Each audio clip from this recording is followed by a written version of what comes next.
शक्ति तो शक्ति होती है, वो साकार भी होती है, निराकार भी होती है। पर तुम्हें बड़ी सतर्कता के साथ भगवान शिव की बाहों से शक्ति के कई भाग करने हैं, वो भी इस प्रकार कि भगवान शिव को उसका आभास तक न हो।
आपने जो सुख दिया है मुझे, जो सम्मान मुझे मिला है, जो संसार आपने दिया है, वो मेरी दृष्टि में सबसे श्रेष्ठ है, सबसे ऊंचा है। आप सर्वश्रेष्ठ हैं।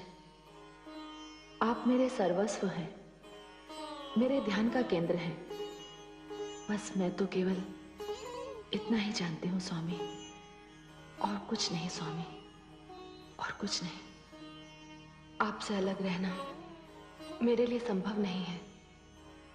हे कैलाशपति, वहां जाकर मैं आपको बुलवा लूंगी या स्वयं लौट आऊंगी।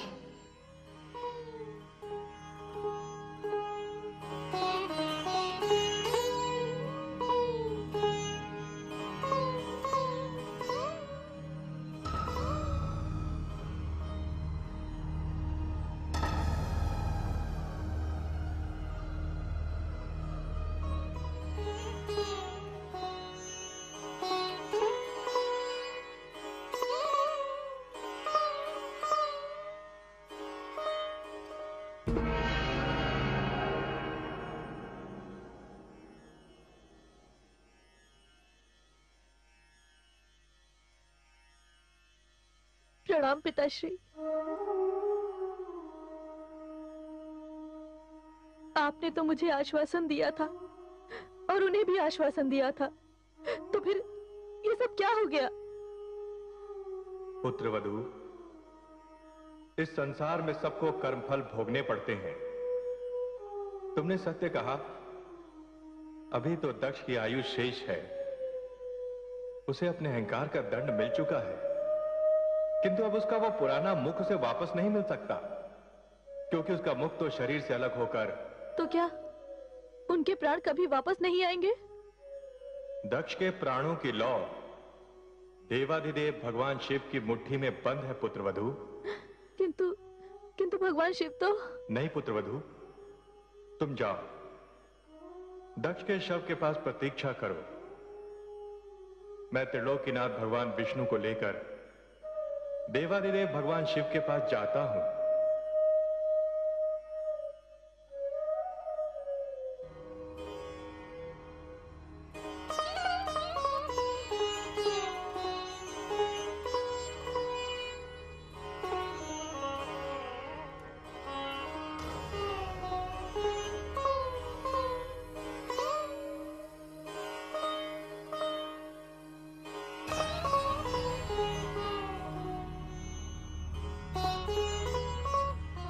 जब देवी शक्ति ही यहां नहीं है तो इसकी क्या आवश्यकता?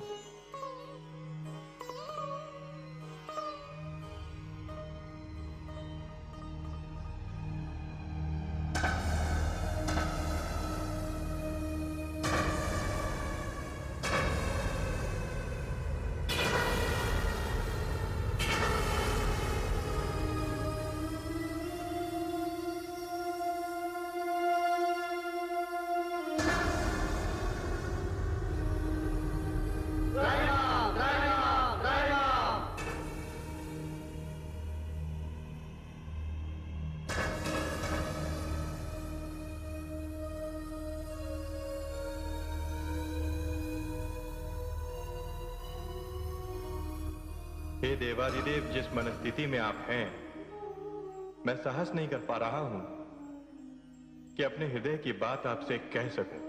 हे आदि प्रजापति, होनी होकर रही, और आपका यहां पधारना भी उसी होनी का एक अंग है। लोग मुझे मंगल कारक कहते हैं, किंतु पीड़ा के इन क्षणों में मैं किसी के हृदय की बात ना सुनूं, ऐसा हो नहीं सकता। हे ब्रह्मा जी, आपके मन में जो कुछ है आप निसंकोच कहिए।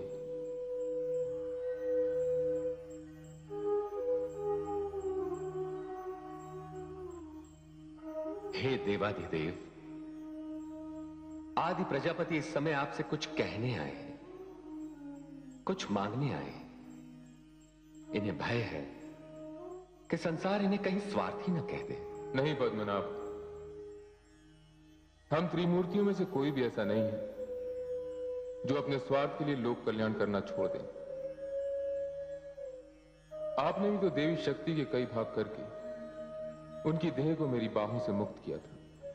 मैं आपका विरोध कर भी सकता था, परंतु मुझे ज्ञात था कि ये कार्य आपने किसी न किसी लोक कल्याण हेतु ही किया है, क्योंकि मैं स्वयं देवी शक्ति की देह का त्याग नहीं कर सकता था।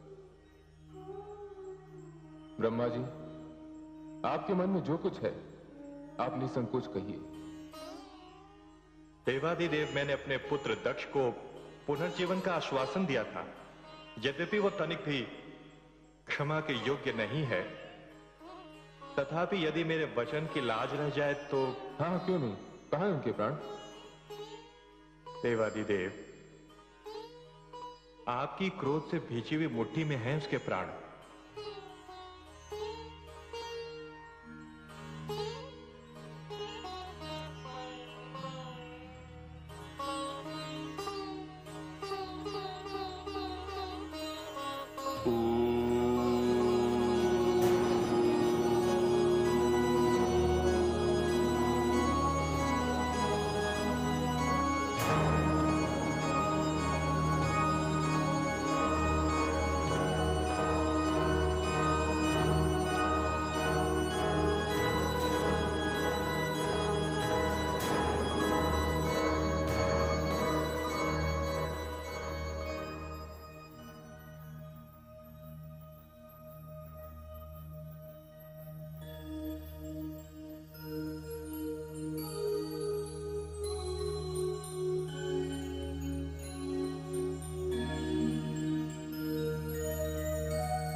हे देवी परमेश्वरी, पति पत्नी के इस आत्मीय संबंध ने सारी सृष्टि को चकित कर दिया है।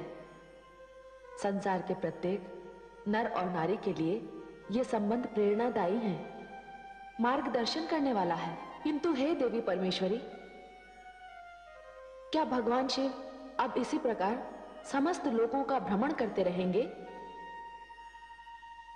शिव तो मंगल मूर्ति हैं। यदि वे कैलाश ना लौटे तो सारा मंगल कार्य ही बंद हो जाएगा। नहीं देवी, ऐसा नहीं होगा।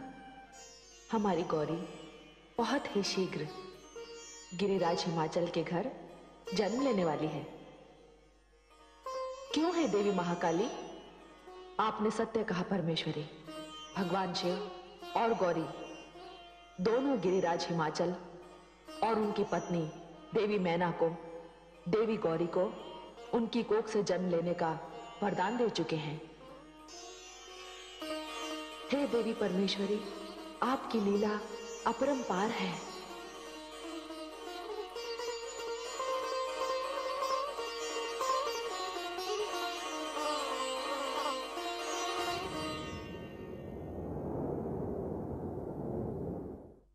महाराज, महाराज, महाराज की जय हो। दासी, सब कुशल तो है? सब कुशल है महाराज, बधाई हो। महारानी मैना ने कन्या रत्न को जन्म दिया है। क्या? बधाई हो महाराज, बधाई हो। दासी, किंतु दाई माँ ने तो कहा था कि संतान के जन्म लेने में पूरा एक दिन और पूरी एक रात्रि का विलंब है। परंतु महाराज, चंद्रमा स्वयं आपकी गोद में आने को व्याकुल था। वो एक दिन पहले ही धरती पर उतर आया। हम अति प्रसन्न हुए। महामंत्री, दासी का आंचल मोतियों से भरवा दीजिए। महाराज की जय हो। दासी, महारानी से कहिएगा कि हम शीघ्र ही कक्ष में उपस्थित होंगे। जो आज्ञा महाराज। महामंत्री, पूरे नगर में मोतियों की वर्षा करवा दीजिए, क्योंकि ये हमारे जीवन का सबसे अधिक सुखद क्षण है। कन्या रत्न के लिए हमने भगवान शिव तथा माता सती से प्रार्थना की थी। ये संतान उन्हीं का वरदान है। ये बड़े ही हर्ष और प्रसन्नता का समाचार है कि देवी शक्ति ने गिरिराज हिमाचल के यहाँ जन्म लिया है। हम सब वहां वेश बदलकर उनके दर्शनों को जाएंगे।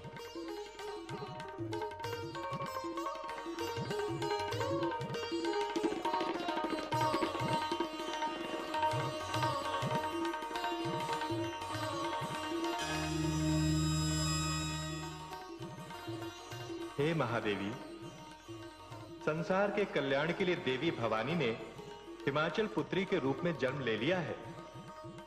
मैं उनके दर्शनों के लिए वहां जा रहा हूं। मैं आपकी ओर से भी उनको बधाई अवश्य दे दूंगा।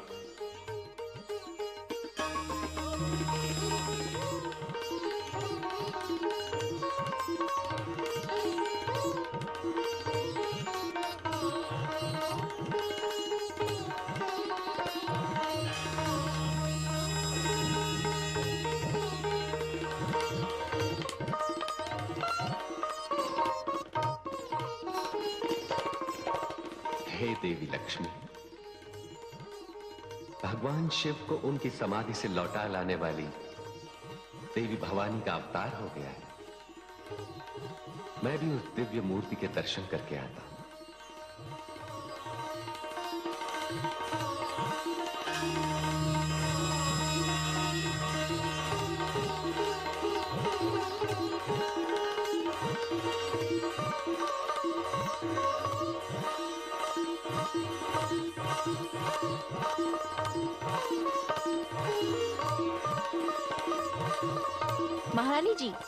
महारानी जी की जय हो।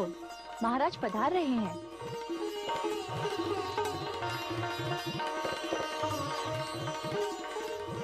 आप सबको भी बधाई हो। आज हम अति प्रसन्न हैं। आपको भी बधाई हो।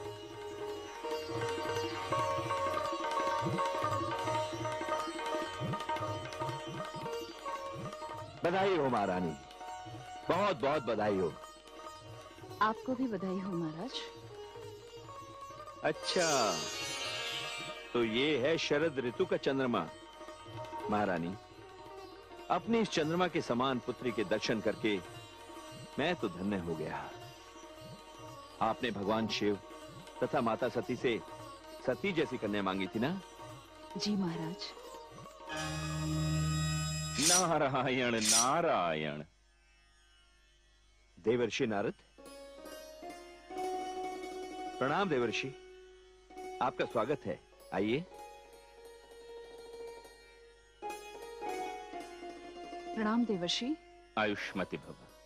देवर्षि नारद, कितने उचित समय पर आप यहां पधारे हैं। आपके दर्शन करके हम धन्य हो गए। नहीं पर्वतराज, धन्य तो मैं हो गया इनके दर्शन करके। पर्वत पुत्री पार्वती सौभाग्य का संपूर्ण संसार लेकर आपके घर में अवतरित हुई है।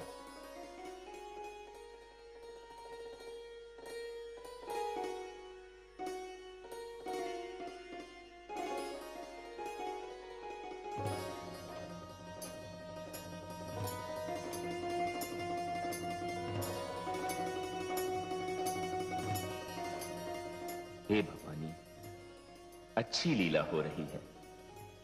इन्हें ज्ञात ही नहीं कि इनके घर में सती जैसी नहीं, स्वयं सती ने जन्म लिया है। नारायण नारायण।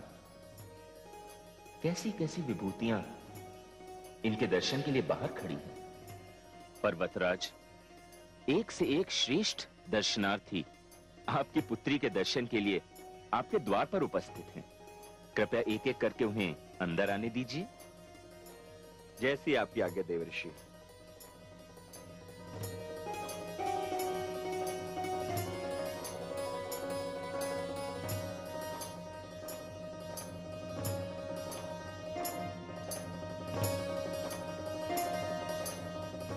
प्रणाम ऋषिवर। आयुष्मान भवा। आपका स्वागत है, आइए।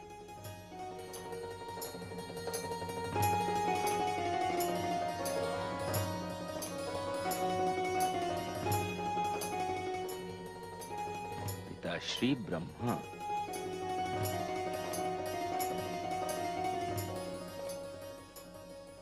अभिनंदन पर्वत पुत्री। अभिनंदन।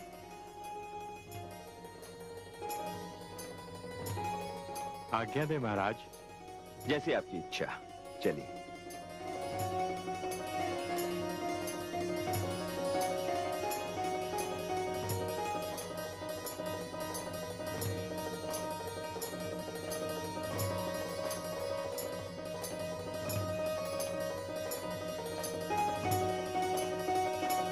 प्रणाम ऋषिवर, आपका स्वागत है, पधारिए।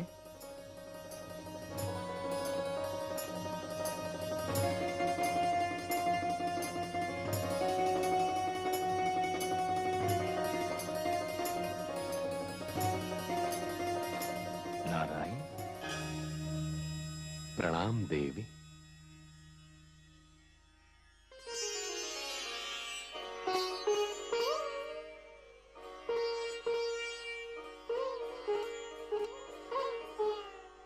अच्छा राजन। जैसी आपकी इच्छा ऋषिवर, चलिए। नारायण नारायण।